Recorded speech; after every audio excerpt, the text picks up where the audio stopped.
নদীতে কিছু হাঁসের দল থাকতো আর সব পশুরা সেই নদীতে পানি খেতে আসতো।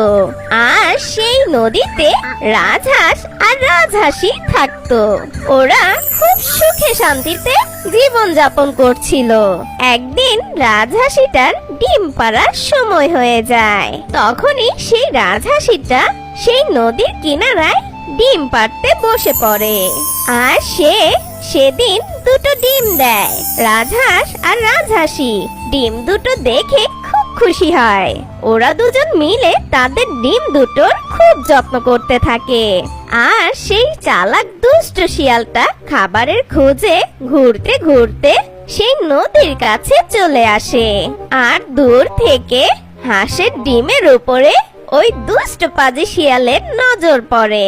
তখনই সেই দুষ্ট শিয়ালটা খুশি হয়ে যায়। আরে